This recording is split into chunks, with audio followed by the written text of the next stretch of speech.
Statenlid dat duizenden euro's belastinggeld opmaakt aan etentjes. Een historische goal op het WK. En er gebeurde meer deze week in Zeeland. Het was namelijk ontzettend heet. Het was even puzzelen voor ouders. Veel Zeeuwse basisscholen hadden deze week een tropenrooster vanwege de warmte. Dat betekent kortere lesdagen. Maar wie haalt dan de kinderen op? Bij de Ichtenschool in Vlissingen stonden verdacht veel opa's en oma's aan het hek. Opa wordt ingeschakeld. Had u eigenlijk iets anders te doen of viel dat mee? Nee, opa is met zijn pensioen, hè. Ik ben met pensioen, dus dat was makkelijk. Dan kan je dan ophalen, dus dan halen ze gewoon de hele week op. Andere ouders combineren het met thuiswerken. Ik heb het gewoon meteen bespreekbaar gemaakt op het werk. En die gaven ook aan van ja, kleine kinderen hoort erbij. Kijk maar wat je gedaan krijgt vanuit huis en anders is het wat het is. Kinderen die echt niet konden worden opgehaald, mochten op school blijven. En waar de basisscholen en ook middelbare scholen dat tropenrooster hadden, hield de kinderopvang wel de gebruikelijke uren aan. Al werd daar natuurlijk wel rekening gehouden met het weer, want kinderen kunnen echt last hebben van de warmte. Je merkt een beetje een vermoeidheid, hè? Misschien dat ze thuis ook wat slechter slapen. Maar wij proberen gewoon extra drinken aan te bieden, goed te smeren, bepaalde activiteiten aan te bieden waarbij ze niet te druk hoeven te doen, waardoor we het gewoon lekker rustig en kalm houden. Wat is er dan lekkerder dan veel met en in het water spelen? En is het voor u en uw collega's nog een beetje te doen? Zeker, ja, gewoon rustig aan en vooral niet te druk maken.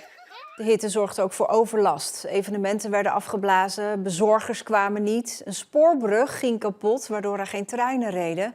Er ontstond smog en sommige wegen raakten beschadigd. Op Tolen zette door de hoge temperaturen het beton uit, waardoor delen van de weg omhoog kwamen. Het ging om de weg tussen Poortvliet en Sint-Annaland op verschillende plekken.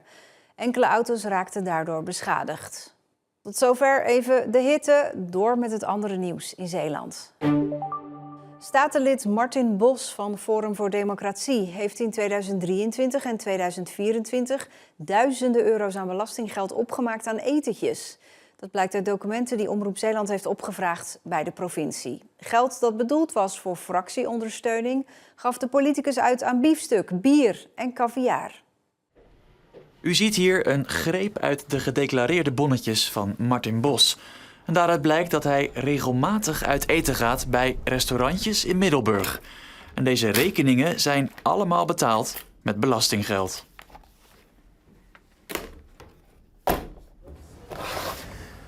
En hoe hij dat heeft kunnen doen, dat hebben we uitgezocht. Iedere politieke partij die krijgt van de provincie Zeeland een bepaald bedrag voor onkosten. En dat bedrag is bedoeld voor de voorbereidingen van debatten of als je bijvoorbeeld een vergaderruimte wil afhuren. En dat je wel eens ergens een drankje doet of zo als je een vergadering hebt, dat is allemaal niet zo gek. Alleen ja, dit soort declaraties, ik geloof dat er in 1 jaar tijd 73 etentjes zijn gedeclareerd. Ja, daarvoor is dat geld gewoon niet bedoeld. In totaal gaat Martin Bos in 2023 en 2024 117 keer uit eten van belastinggeld. En wie al deze rekeningen bij elkaar optelt, komt uit op een bedrag van ruim 10.000 euro. Ja, dat is echt overgeschreven. Dat gaat echt alle perken te buiten. Dus ik vind het zorgwekkend omdat dit het aanzien van de Staten kan schaden. Ik zeg kan schaden. Het gaat om 1 statenlid, om 1 fractie. Want even ter vergelijking, Forum geeft 10.000 euro uit in zijn eentje.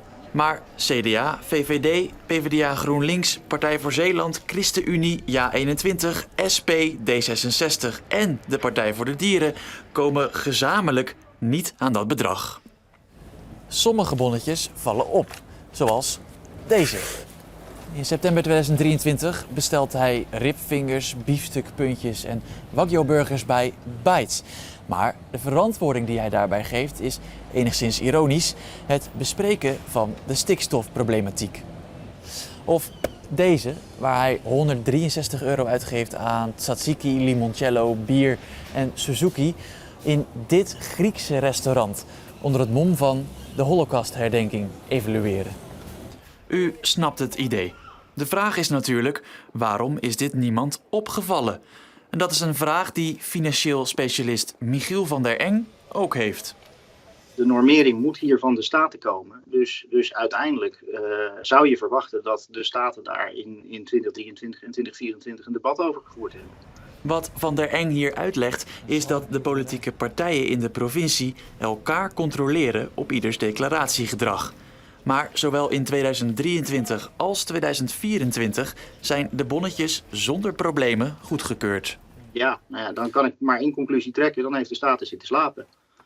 Alleen Hugo de Jonge heeft hem 1 keer aangesproken op zijn gedrag. Maar ja, feitelijk deed Bos niets onrechtmatig. Maar ook al is iets niet onrechtmatig, onverantwoord is het natuurlijk wel. Als je geld voor fractieondersteuning, dus voor de ondersteuning van jouw werk als volksvertegenwoordiger, als je dat opmaakt aan uit eten gaan, dan heb je echt niet begrepen waarvoor dat geld bedoeld is. Inmiddels zijn de regels aangescherpt, maar die golden nog niet in 2025.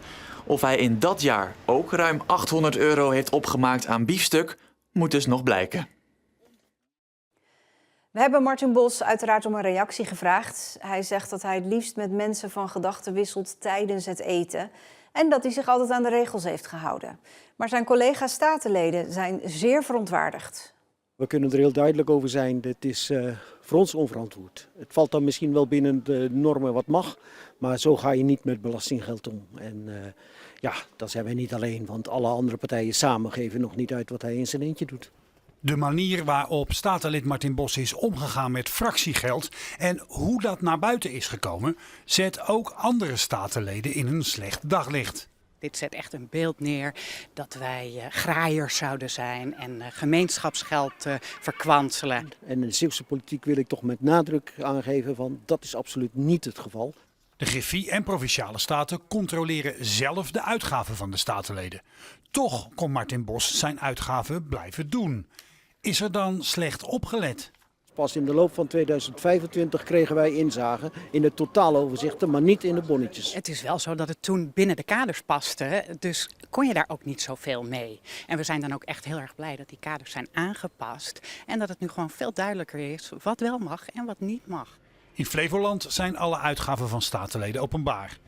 Daar lijken de geesten in Zeeland nog niet volledig rijp voor. Aan de ene kant lijkt dat natuurlijk een makkelijk en goed idee en in principe is daar ook niks op tegen. Het is alleen wel zo van als je dit gaat doen dat het ontzettend veel extra werk zorgt voor en de fractiemedewerkers en de penningmeesters en iedereen die dat dan moet openbaar maken. Daar hebben wij het nog niet over gehad, maar dat zou ik me goed kunnen voorstellen dat we daar sowieso intern over gaan spreken. Na veel voorbereidende zittingen begon dinsdag het megaproces tegen de directie van het overslagbedrijf Bulk Terminal Zeeland. De zaak dient in Breda en er zijn maar liefst 9 zittingsdagen voor uitgetrokken. De zaak draait om drugsmokkel vanuit het bedrijf in Vlissingen-Oost, onder leiding van de 3 directeuren die zouden hebben samengewerkt met drugsbaronnen. Volgens het Openbaar Ministerie is de directie onder meer betrokken bij deze smokkelpogingen in Big Bag soja en in holle blokken aluminium. Een unieke zaak volgens de politie. Het is uniek dat het bedrijf als bedrijf verdacht wordt om dit proces van cocaïnesmokkel te faciliteren. Wij verdenken het bedrijf en de directieleden echt dit proces van criminele invoer van cocaïne gefaciliteerd. Dankzij het kraken van berichtendienst Sky ECC kon de politie meelezen met contacten tussen de directeuren en criminelen. Vervolgens werden de mannen jarenlang afgeluisterd en geobserveerd door de politie. Om het bewijs rond te krijgen zette de politie een infiltratieactie op, waarin een undercover agent €180.000 betaalde om 100 kilo cocaïne in te voeren via het bedrijf. Toen dit allemaal uitkwam, besloot de burgemeester van Vlissingen het terrein voor een jaar te sluiten en ging het bedrijf failliet. Deze week werden alle verdenkingen besproken met de verdachten. Die vertelden overigens weinig. Een van hen beriep zich continu op zijn zwijgrecht. Maandag worden de strafeisen bekend en daarna volgen de pleidooien van de advocaten. De verdachte van het veroorzaken van het ongeluk bij Terholen blijft zeker 30 dagen langer in de cel. Dat heeft de raadkamer van de rechtbank besloten. Bij het ongeluk kwamen 3 kinderen en de directeur van basisschool De Warande in Axel om het leven. 3 andere kinderen raakten zwaar gewond. Deze week werd bekend dat 1 van de 3 is ontslagen uit het ziekenhuis. Een 28-jarige man is om het leven gekomen nadat hij met zijn auto op een boom klapte in Capellebrug. Dat was tijdens een politieachtervolging. Het kwam tot de achtervolging na een melding van een ruzie in een woning. De man reed daar weg en negeerde stoptekens van de politie. Hij botste frontaal op een boom en raakte bekneld. Er komt een onderzoek naar deze zaak, waarschijnlijk door de Rijksrecherche. Het openbaar vervoer in Zeeland lag woensdagochtend vroeg grotendeels stil. Vakbonden hadden een staking uitgeroepen uit protest tegen de voorgenomen bezuinigingen op de sociale zekerheid. Ze hebben nu kabinetsplannen neerleggen die inderdaad de WW onderuit halen, die de WIA onderuit halen. AOW-leeftijd lag ook op tafel, die is onder druk wel weerlegd. Maar nog steeds staan er zware verslechteringen voor de sociale zekerheid van Nederland op tafel. En dat moet van tafel af. Bijna iedereen was op de hoogte van de staking. Bijna iedereen. Dat vind ik vervelend. Ik zal nog een tijdje moeten wachten, dan zeker, ja. De vakbonden hopen dat hierdoor het kabinet de bezuinigingen van 6,5 miljard euro van tafel haalt. Is dat niet zo, ja, dan zullen we misschien nog een keer met z'n allen een signaal moeten geven. En misschien wel breder, heel Nederland. Tegen een 27-jarige man is 12 jaar cel geëist voor het doodsteken van een 48-jarige man in Vlissingen. De twee hadden eind 2024 ruzie in een pand in de Kasteelstraat in Vlissingen. Ze waren onder invloed van drank en drugs. De ruzie ging over de fiets van de een die gestolen was door de ander. Na een vechtpartij pakte de verdachte 2 messen waarmee hij instak op het slachtoffer.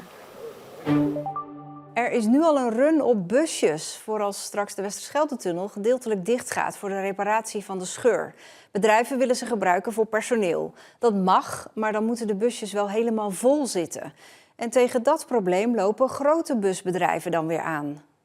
Wie een busje met 8 personen of meer gevuld krijgt, komt tijdens de scheurreparatie in aanmerking om te reserveren voor een bloktijd. Dat zien bedrijven met personeel aan de andere kant van de Westerschelde wel zitten. Dus stromen de aanvragen nu al binnen bij dit verhuurbedrijf in Terneuzen. 4 grote bedrijven, 2 wat kleinere bedrijven en een aantal nog in optie. Dat zijn meer busjes dan ze nu verhuren. Dus hebben ze tijdelijk het wagenpark verdubbeld. Gezien wat er op ons afkomt, hebben wij samen met onze collega's bedacht van nou, misschien moeten we de personenbussen niet vervangen, wel nieuwe bijkopen, maar de bestaande ook laten rijden. En dat werkt wel zijn vrucht af, want er is wel vraag naar. Toch zitten er wel voorwaarden aan het gebruik van zo'n personenbusje in de periode van de scheurreparatie. Want in principe geldt nog altijd: vermijd vanaf 11 januari 4 maanden lang de tunnel. Of pak het openbaar vervoer. Want slechts een select gezelschap mag in die periode door de tunnelbuis die open blijft. Collectief vervoer van personeel mag alleen als thuiswerken of het openbaar vervoer pakken echt geen optie is. Het vertrek- en eindpunt in Zeeland ligt en bij 8 personen of meer. Dat is voor bedrijven die zelf met zo'n busje kunnen rijden niet zo'n probleem. Maar wel voor bedrijven die grote touringbussen willen verhuren met chauffeur. Het lastige is dat we vorige week hebben gehoord dat we met een volle bus wel erdoor mogen, maar niet weten of we met een lege bus terugkomen. Dus het is een beetje moeilijk om een offerte te maken. Met een volle bus kan je er dus op reservering doorheen. Maar lege bussen vallen weer in een andere categorie. Met een lege bus terugrijden kan dus alleen als er een plekje over is in een bloktijd. En zeker in de spits is die kans klein. Dat zijn juist de tijden dat werknemers naar hun werk willen. En rondrijden via Antwerpen is natuurlijk zeker een optie die je kan doorberekenen naar de klant. Zal de klant een stuk meer geld kosten. Maar je weet niet zeker of je op tijd terug bent om het blok alsnog weer de andere kant op door de tunnel te halen. En om de chauffeur nou een hele werkdag te laten wachten? Dan is en de bus tussendoor niet meer beschikbaar. Je moet de chauffeur gewoon de hele dag betalen. Maar vooral de beschikbaarheid van die bus en hoe lang is die shift. Dat is lastig planbaar. De provincie kijkt nog of er een soort platform kan worden opgericht waar bedrijven en particulieren lege plekjes met elkaar kunnen uitwisselen in bussen of in busjes. Hoe gaat u het zelf doen? Want ja, u bent ook in Vlissingen werkzaam, hier in Terneuzen. Hoe gaat u dat doen? Met het openbaar vervoer of toch misschien met een passagiersbusje? Ja, weet je, ik ben autodealer, hè? Best wel een automan. Om dan met het openbaar vervoer te gaan, dat is lang geleden hoor. Maar als het omrijden wordt, dan wordt het omrijden of toch de veerboot. Dan hoop ik wel dat ze broodjes kroket hebben weer. Mooier kon het vrijdagnacht niet voor Jan-Paul van Hekken. Hij won met het Nederlands elftal van Tunesië en maakte een doelpunt. En daarmee werd Van Hekken de eerste Zeeuw ooit die scoort op een WK of EK. Tot grote vreugde van zijn dorpsgenoten. Het mag dan 1 uur 's nachts zijn. Heel Arnemuiden is uitgelopen om aan de haven gezamenlijk naar de wedstrijd van Oranje te kijken. En natuurlijk in het bijzonder hun dorpsgenoot. We zijn hier om Jan Paul te supporten natuurlijk. Ja. Het is gewoon geweldig voor JP. En wij leven allemaal mee met het dorpje Arnemuiden. Het is gewoon genieten, genieten. We hopen natuurlijk dat Nederland zo ver mogelijk komt. En Jan Paul ook. Wie er ook is, sportgedeputeerde Johan Alberts, die ook uit Arnemuiden komt. En hij blijkt er in de rust, als het al 2-0 staat, kijk op te hebben. We krijgen echt wel wat corners mee en dan zie ik hem echt wel lekker in het strafschopgebied bezig. Het zou wel heel mooi zijn als hij op deze avond of deze nacht nog een doelpuntje mee zou pikken. Niet veel later wordt hij op zijn wenken bediend. Jan-Paul van Hekken maakte 3-1. Ja, ik vond het wel een mooie wedstrijd. Goed gespeeld. En de sfeer is ook goed hier. Ja, echt op z'n RMU's.